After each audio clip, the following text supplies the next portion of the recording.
محبان علی اور عاشقان حسین ابن علی یہ حق ادا کرتے ہوئے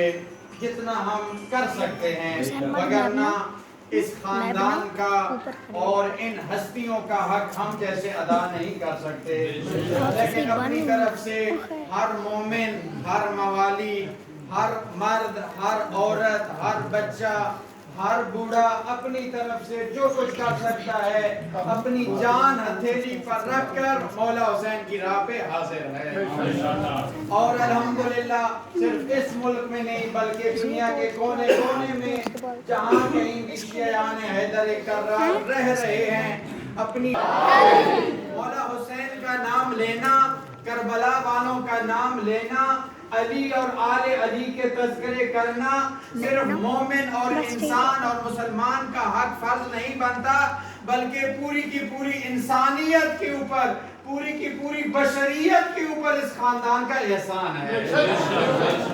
آج اگر بشریت کے اندر کوئی رتی برابر انسانیت موجود ہے، آج اگر پوری دنیا کے اندر کوئی بشریت کا ذرہ موجود ہے تو وہ اس خاندان کے ممنون احسان ہے۔ اس خاندان نے انسانی خاندان کی عزت کو بچایا ہے، وگرنہ یزید اور بنو امیہ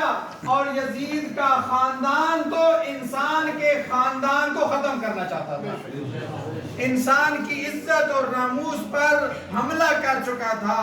بہن اور بھائی کے درمیان فرق ختم کر چکا تھا، ماں بہن کے درمیان فرق ختم کر چکا تھا، لیکن یہ حسین تھا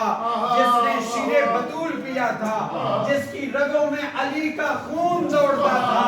اس نے کہا میں کیسے برداشت کر سکتا ہوں، چونکہ میں نے عزت کا درس لیا ہے اور میں ذلت کو کبھی قبول نہیں کر سکتا، اس لیے میں یزید کے خلاف برسرِ پیکار رہوں گا،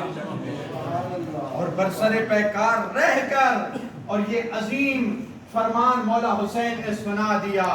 کہا ان الدعی ابن الدعی قد رکزنی بین اثنتین بین الذلت والذلہ، کہ اس ظالم کے ظالم بیٹے نے، اس زنا زادے کے زنا زادے بیٹے نے مجھے دو راستے دکھائے، یا میں ذلت قبول کر لوں یا میں شہادت کو گلے لگا لوں، یا میں ذلت قبول کر لوں اس کی بیعت کر کے، اس ظالم، اس فاسق و فاجر، اس قاتل، اس شرابی، اس زانی کو ووٹ دے کر،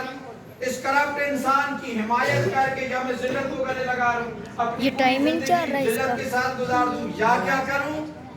یا یہ کہ اللہ کی بارگاہ میں حاضر ہو جاؤں، یا یہ کہ اپنے اس خون کو خدا کی راہ میں ہدیہ پیش کر دوں۔ اور مولا نے فرمایا چونکہ میں زہرا فاطمہ کا پروردہ ہوں، کیونکہ میں علی کا بیٹا ہوں، اس لیے میں یہ چاہتا ہوں کہ میں قیامت تک اللہ کے دین کی حفاظت کا ضمانت اٹھا دوں، بیمہ کر دوں۔ بیمہ کرواتے ہیں نا ہم مختلف چیزوں کو، کوئی انسان اپنے گھر کا بیمہ کرواتا ہے، کوئی انسان اپنی جان کا بیمہ کرواتا ہے، کوئی انسان اپنی گاڑی کا بیمہ کرواتا ہے، کوئی انسان اپنے موٹر سائیکل کا بیمہ کرواتا ہے، تو اللہ تعالیٰ نے حسین کی شہادت کے ذریعے سے اپنے دین کا قیامت تک بیمہ کروا دیا، ضمانت کرا دی اپنے دین کی، اس اسلام کی، اس قرآن کی۔ اب قیامت تک حسین کے نام سے دین اسلام زندہ رہے گا،